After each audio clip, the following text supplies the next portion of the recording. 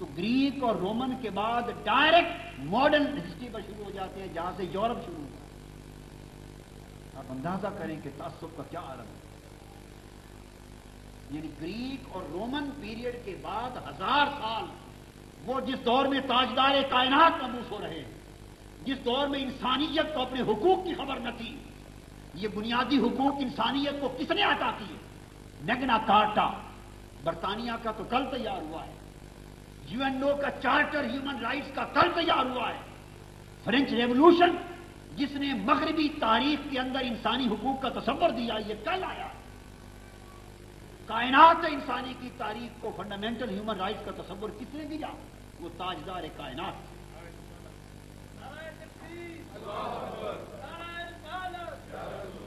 حضور علیہ السلام نے یہ الفاظ کہے تھے کہ I am going to give you a new world order.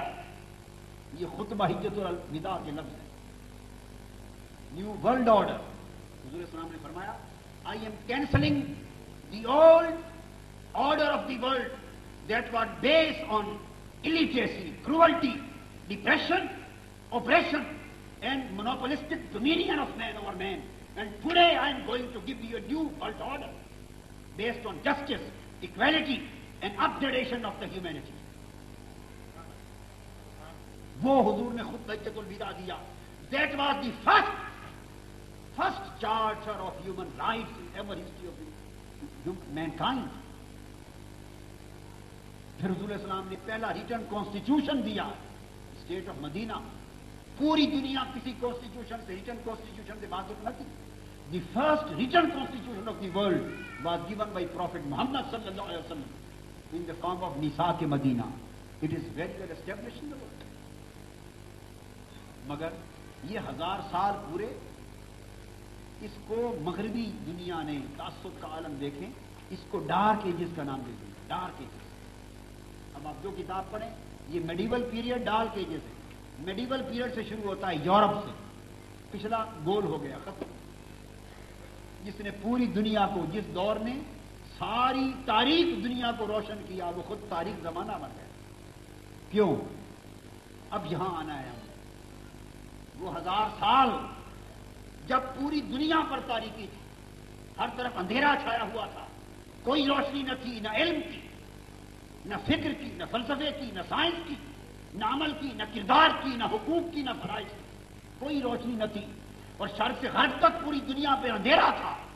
اسلام کا وہ 1000 سال کا دور جس نے پوری تاریخ دنیا کو نور عطا کیا، روشنی عطا کی. آج مغربی تاریخ میں خود تاریخ زمانہ کہلاتا ہے. ڈارک ایجز بن گیا وہ زمانہ. کیوں؟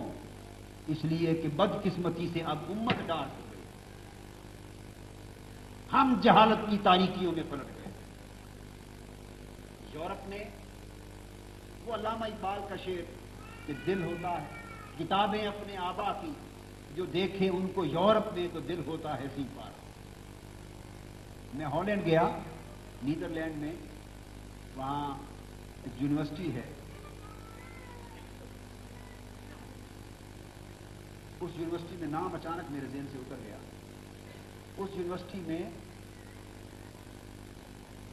صرف 5000 اس 1000 سالہ جو دور ہے پرانا قدیم اسلام کی عظمت کی تاریخ کا، اس کے سائنس کے موضوع پر اور مختلف علوم اور فنون کے موضوع پر، جیسے آپٹیکل سائنس، بصریات، طبیعیات فزکس پر، میکانیات میکینکس پر، الٹرا ماڈرن سبجیکٹس کے اوپر 5000 سے زائد ریٹن مینوسکرپٹس ہیں مسلمان سائنسدانوں اور علماء، اور مخطوطے پڑے ہیں اور پوری دنیا میں کسی کو خبر نہیں، وہ بند پڑے ہیں مخطوطے.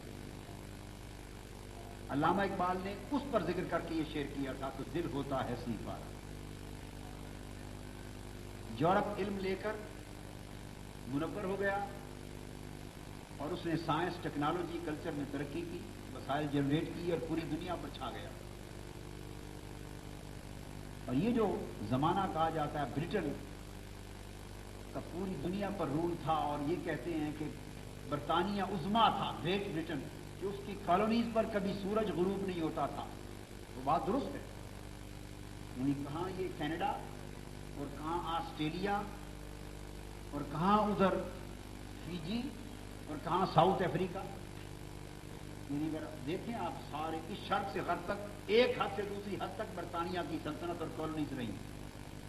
اور مورخین بیان کرتے ہیں کہ سلطان محمد فاتح کا جو زمانہ تھا، آٹمن امپائر کا، عثمانی ترکوں میں سلطان محمد فاتح کا زمانہ، اور اس طرح صدیوں کا زمانہ اسلام کی تاریخ کا وہ گزرا کہ جب برطانیہ کی نو آبادیات میں سورج غروب نہیں ہوتا تھا، اتنی وسعت برطانیہ کی سلطنت مل کر اور رشیا کی عظیم وسعت وہ بھی اپنے کلائمیکس کے دور میں بھی اسلام کی سلطنت کے برابر کبھی نہیں بن سکتی.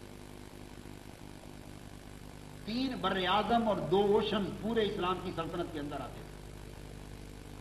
3 کانٹیننٹس بر اعظم اور 2 اوشنز یہ صرف اسلام کی ٹیریٹری میں آتے تھے. اسلامک ٹیریٹری سلطنت اسلام کی ٹیریٹری. ہمارے دور زوال کا آغاز ہوا. مغربی طاقتیں علم کی، ٹیکنالوجی اور سائنس کی روشنی سے منور ہوئی، طاقتور ہوئی، وسائل جنریٹ ہوئے، انہوں نے ترقی کی اور ہمارے اوپر دور غلامی کا آغاز ہونا شروع ہوا.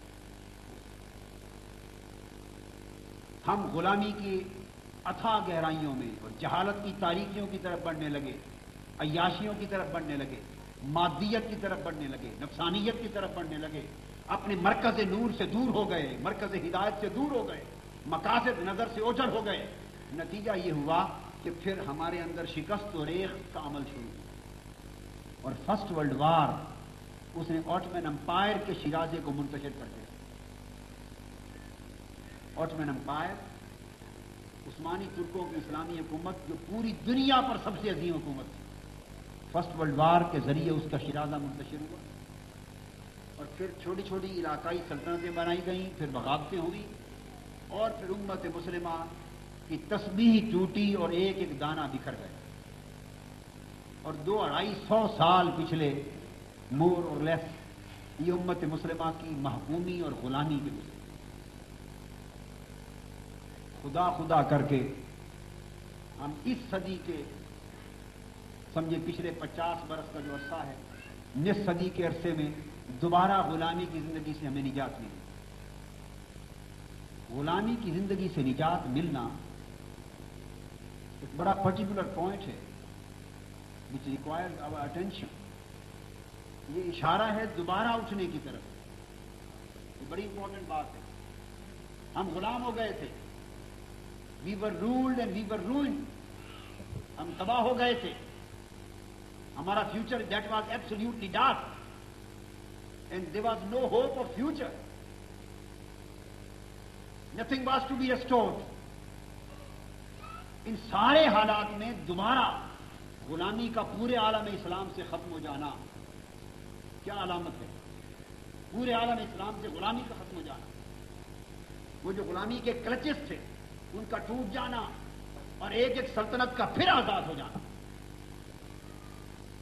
اور اس کے بعد اب پورے مسلم ورلڈ میں دوبارہ احیاء اسلام کی، اسلامک سروائیول کی ایک انٹلیکچوئل موومنٹس کا شروع ہونا اور خوابیدہ امت کو پھر بیدار مستقبل دینے کی خاطر امت مسلمہ اور عالم اسلام کے ہر خطے میں کچھ درد دل رکھنے والے لوگوں کا اٹھنا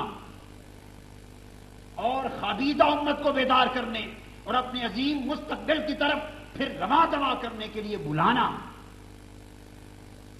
اس پورے تصور کے اندر سے ایک آواز آ رہی ہے کہ امت مسلمہ جس طرح 1000 برس تیری عظمت کے ختم ہوئے اور تجھ پر دور غلامی آیا، اب تیری آزادی سے اس نصف صدی کے بعد پھر دور غلامی کے ساتھ دور زوال کا اختتام ہو چکا ہے اور غلامی سے نکلنا اور بیداری کی لہروں کا دوڑنا اس بات کی علامت ہے کہ 200 سال غلامی کے ختم ہوئے، تمہیں پھر عروج کی طرف اٹھنا،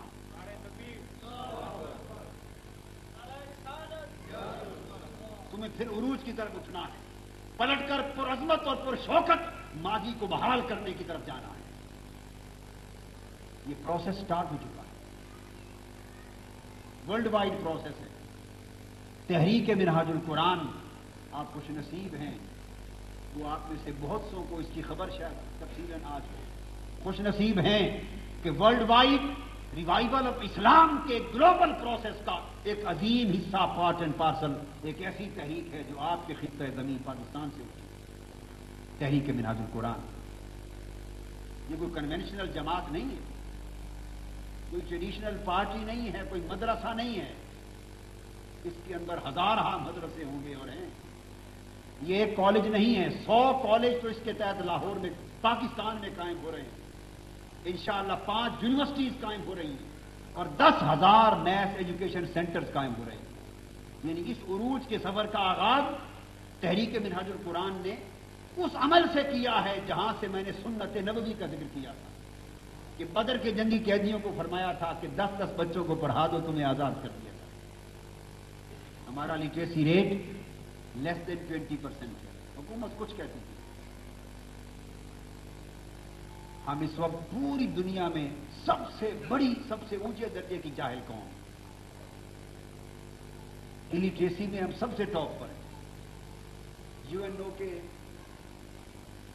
سروے کے مطابق 156 ملکوں میں پاکستان 154 نمبر پر ہے. 154 نمبر پر, 154. بلکہ اب پچھلے دنوں مجھے پتا چلا کہ اس نے ایک اور نمبر کراس کر دیا. اب آخر پہ آنے والا ہے باٹم پر, صرف ایک رہ گیا. میں سوچ رہا تھا وہ ایک ملک کون خوش قسمت ہے جو ہم سے بہتر ہے جہالت میں, جو ہم سے بچا ہو. انتہا ہے. جس ملک میں, جس قوم میں 100 میں سے 80 اور 85 آدمی جاہل ہوں, آپ اندازہ کریں اس قوم کا کیا حال ہے. وہاں ڈیموکریسی کیا ہوگی, الیکشنز کیا ہوں گے, کانسٹیٹیوشن کیا ہوگا, انسٹیٹیوشنز کیا ہوں گے, پروسیس مختلف کیا ہوں گے پولیٹیکل. سارا کچھ ایک مذاق اور دجل و فریب ہوگا, اس لیے کہ بنیادی چیز شعور لے کر رہا ہے, تعلیم ہی نہیں دے رہا. تحریک منہاج القرآن اس دور میں جس نے پاکستان کی سرزمین کے لیے ایک عظیم تعلیمی اور شعوری انقلاب کا آغاز کر دیا غیر سیاسی بنیادوں پر. 10,000 میتھ ایجوکیشن سینٹرز تحریک منہاج القرآن نے شروع کرنے کے عمل کا آغاز کیا. دیہی آبادیوں میں, رورل ایریاز میں, to educate the people, to upgrade and uplift the rate of literacy in Pakistan. اور اربن سائٹس پر, شہروں میں 100 کالجز. میں نے اپنی پہلی پریس کانفرنس میں کہا تھا کہ سر سید نے انڈیا کو, بر صغیر کو, ایک علی گڑھ دیا تھا. اگر اللہ پاک نے توفیق عطا فرمائی اور اپنی مدد و نصرت ہمارے شامل حال فرمائی اور قوم نے ساتھ دیا, تو میری آرزو ہے کہ میں اس ملک کو 100 علی گڑھ دوں. ان میں سے 25 انسٹیٹیوشن کا عمل شروع ہو چکا ہے. 25 آؤٹ آف 100 شروع ہو چکا ہے. ٹارگٹ یہ ہے کہ اربن ایریاز میں ایک معیاری نمونے کے 100 کالج بنے, ان کے نیچے اسکولز ہوں, اور دیہی آبادیوں میں 10,000 math education centre. We have started this work and the project is going on. اس سے 4 کروڑ 10 سال میں 4 کروڑ افراد زیور تعلیم اور زیور شعور سے آراستہ ہو سکتے ہیں اس پروسیس میں. پھر اس کے ساتھ تحریک منہاج القرآن کی دعوت و تربیت کا پہلو. ہم سمجھتے ہیں کہ اس دور میں اسلام کی دعوت کے لیے بڑی حکمت کی, بڑے تدبر کی, بڑے علم کی ضرورت ہے. اور آج کے دور میں اسلام کی دعوت ناممکن ہے جب تک ماڈرن سائنٹیفک ڈیولپمنٹس کے ساتھ اس کو کوریلیٹ نہ کیا جائے. موجودہ سائنٹیفک نالج, ٹیکنالوجیکل نالج, اس کی بنیاد پر آج اسلام کی دعوت و تبلیغ مؤثر نتائج پیدا کر سکتے ہیں. ماڈرن سوشل سائنسز کے ساتھ, ماڈرن ورلڈ کی ایڈوانسمنٹس کے ساتھ اگر کوپ ود کریں گے تو آج اسلام کی تبلیغ آج کی نئی جوان نسل کی ریکوائرمنٹس کو پورا کرے گی. خالی مدرسہ سے پڑھ کے آنے والے لوگ ماڈرن ایجوکیشن کے بغیر اور جدید سائنٹیفک فلسافیکل نالج کے بغیر اگر اسلام کی پریزنٹیشن کریں گے تو اس سے نوجوان نسل کے ذہن میں جو ارتعاش ہے, جو کوشچنز ہیں, جو خلا اور ویکیوم ہے, وہ پورے نہیں ہو سکتے. آج کی نوجوان نسل مغربی دنیا کی یہ نہیں جاننا چاہتی کہ شراب حرام ہے, کہاں لکھا ہوا ہے. اگر اس کو مولانا صاحب یہ بتا دیں کہ قرآن میں ہے اور حدیث میں ہے حرام ہے, تو it doesn't matter. He has no concern with this prohibition, commandment of prohibition. وہ پوچھتا ہے وائی.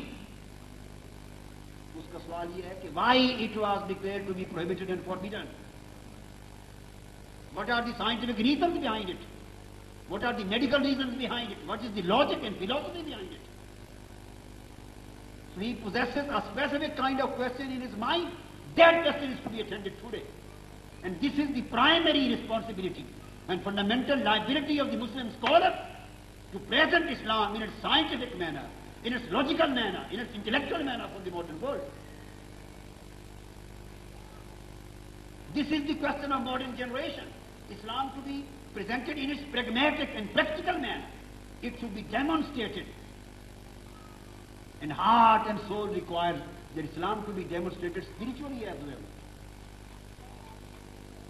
ایک ہمہ جہت ہمہ گیر اسلام کی دعوت کی ضرورت ہے. الحمدللہ پاکستان کی بلکہ انڈو پاک سب کانٹیننٹ کا جو پورا خطہ ہے اس پورے خطہ ارضی کے اندر یہ پہلی اسلامک یونیورسٹی ہے جس نے اسلام کے ملٹی ڈائمینشنل دعوت کا بیڑا اٹھایا اور ایسے اسکالر کریٹ کرنا شروع کیے ہیں کہ جو بیک وقت ایم اے کی ڈگری ہولڈر بھی ہیں, دورہ حدیث والے بھی ہیں اور با کردار تہجد پڑھنے والے بھی ہیں اور ہاتھ پھیلانے والے نہیں بلکہ مستغنی رہنے والے ہیں, مانگنے والے نہیں دینے والے. ان کی نگاہ اللہ کے فضل پر ہے, لوگوں کی جیبوں پر نہیں. یہ سب چیزیں آج کے لیے ریکوائرمنٹ بن گئی ہیں. There should be some man of character, man of integrity. ان کے ذریعے اسلام کی دعوت اور تبلیغ کا کام آگے بڑھنا چاہیے. تو تحریک منہاج القرآن اس دور کا ایک سیلف ایک انقلاب ہے.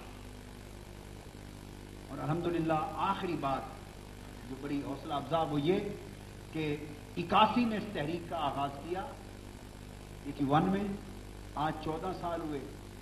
بفضل تعالیٰ پچھلے 10 سال کی ایفرٹ میں دنیا کے 50 ملکوں میں اس کا نیٹ ورک پھیل گیا. 50 ملکوں میں نیٹ ورک پھیل گیا. اس کی یونیورسٹی, اس کے فضلاء, پھر اس کے سکول, اس کے ایجوکیشن سینٹر, اس کے دعویٰ سینٹر, اس کی لائبریریز, آرگنائزیشنل نیٹ ورک, اس کے پلان اور اس کا مشنری دین کے فروغ کا کام دنیا کے 50 ملکوں میں 5 بر اعظموں میں پھیل گیا. صرف 10 سال بغیر کسی حکومت و سلطنت کی اعانت کے, صرف اللہ اور اس کے رسول کے فضل. کوئی ایجنسی, کوئی عرب شیخ, کوئی دائیں بائیں کسی سورس سے اس کو سپورٹ نہیں. اس کا سورس صرف اللہ اور اللہ کے رسول کی رحمت ہے. یہ ایک انٹروڈکشن تھا. میں نے اسلام کی تاریخ کے تناظر میں آپ کو اس دور میں اسلام کے احیاء کی ضرورت سے زور دی. اور یہ بنیادی ذمہ داری, آخری جو میسج ہے وہ یہ کس کی ہے؟ اللہ اللہ کے رسول نے اسلام کے اندر طبقاتیت پیدا نہیں کی کہ کوئی پریسٹ کا ایک طبقہ ہو, مولوی اور پیروں کا ایک طبقہ ہو اور انہی کے ذمہ ہو اسلام کو اٹھانا. نہیں, اللہ نے اور اللہ کے رسول نے پوری امت کو داعی بنا دیا. کنتم خیر امت اخرجت للناس, تم ساری کی ساری امت انسانیت میں اس دعوت کو پھیلانے کے لیے تمہیں چن لیا گیا. پوری امت کو چن لیا گیا. امت کا ہر فرد اپنی کیپیسٹی میں ایک داعی ہے اگر وہ اپنے ایمان کی ذمہ داری نبھانے کا احساس کرتا ہے. آج کی ملاقات, خطاب تو آئندہ ہوں گے انشاءاللہ بدھ سے اتوار تک اپنی ترتیب کے ساتھ, مگر آج کی ملاقات دراصل ایک دعوت فکر ہے. یہ ذمہ داری کون نبھائے گا؟ آسمان سے کوئی مخلوق نہیں آئے گی. اور اگر ہم آگے بڑھ کر فرنٹ پر آ کر اسلام کے احیاء کے لیے اور دور جدید کے تقاضوں کے مطابق اسلام کے افراد کو پریپیئر کرنے کے لیے اگر ہم کولیکٹیو رسپانسبلٹی نہیں نبھائیں گے تو نتیجہ یہ ہوگا کہ ہم بہت بڑی جنگ, اس وقت کلچرل وار شروع ہو چکی ہے نیو ورلڈ آرڈر کے نام سے. اسلام کے کلچر پر حملہ ہو رہا ہے, کبھی فنڈامنٹلزم کے نام پر, کبھی ٹیررزم کے نام پر. Upcoming culture of Islam, they want to eliminate it absolutely. They don't want its prosperity, its development, its advancement, its dominance, even in the lands of Islam. اور ان کو, ان لوگوں کو اپنے نمائندے عالم اسلام کے حکمرانوں کی صورت میں آسانی سے مل گئے. ان کو کوئی دشواری نہیں ہے اپنے نمائندے تلاش کرنے کی. جس خطہ زمین پہ نظر ڈالو وہاں کا حکمران انہی کا نمائندہ نظر آتا ہے. حکمران وہ اس ملک کا ہے, نمائندہ ان کا ہے. اور میں ایک کنکلوسو جملہ بولا کرتا ہوں کہ افسوس کہ آج 56 ملک ہیں اسلام کے دیش کے. کتنے؟ اسلام کا دیش 56 ممالک پر مشتمل ہے دیش، اور اسلام اپنے 56 ملکوں کے دیش میں خود پردیسی ہے. خود پردیسی ہے. 56 ملکوں کے دیش میں پردیسی ہے، اور اپنے دیش کے ہر ملک سے پوچھتا ہے اسلام مجھے قبول کر لو. کوئی دیش قبول کرنے کو تیار نہیں. کوئی دیش اسلام کو قبول کرنے کو تیار نہیں، اور ہر دیش اسلام کے نام پر کھڑا ہے. اتنا بڑا کانفلکٹ، اتنی بڑی ہپوکریسی، اتنا بڑا تضاد، کنٹرڈکشن ہمارے کریکٹر میں، ہماری تھاٹس میں، ہماری ڈیڈز میں ہمیں تباہی کی طرف لے جا رہا ہے. اور ہمیں اور آپ کو بچانے کے لیے کوئی نیا طبقہ نئی مخلوق نہیں آئے گی. یہ رسپانسبلٹی ہم ہی کو نبھانی. اللہ نے اور اللہ کے رسول نے اس ذمہ داری کا بوجھ ہمارے ہی کندھوں پر ڈالا، اور آپ کو اللہ تبارک و تعالیٰ نے بہتر مواقع دیے ہیں کہ آپ معاشی الجھنوں سے پاکستان کے اندر نہ رہتے ہوئے آزاد ہو گئے. اللہ نے آپ کو اسٹیبلٹی دی، سولیڈیرٹی دی. اب میں سمجھتا ہوں کہ جتنی بہتر خدمت اسلام کی ریوائول کی آپ کر سکتے ہیں، شاید ان ملکوں کے اندر رہتے ہوئے لوگ کم کر سکیں. ان کا اپنا رول ہے، آپ کا اپنا رول ہے، اور ہر شخص کو اپنی ذمہ داری ادا کرنا ہے. یہ اسلام کا میسج تھا، اور تاریخ اسلام کا ایک تناظر تھا، جس کی روشنی میں نے تحریک منہج القرآن کا انٹروڈکشن اور دعوت آپ کے سامنے پیش کر. اس کا لٹریچر، اس کے فارم، سب چیزیں آپ کے سامنے ٹیبل پر ہیں. اور انشاءاللہ تعالی ہم اس کو آرگنائز کرنے کے لیے پہلی میٹنگ تھرسڈے کو کریں گے، کمنگ تھرسڈے کو انشاءاللہ. امداد الاسلام جو اسلامک سینٹر ہے، جامع مسجد امداد الاسلام، امداد الاسلام اسلامک سینٹر جو ہے، اس میں وہ آپ کو بتا دیں گے ایڈریس ابھی. اس میں بعد نماز مغرب وہاں پڑھیں گے.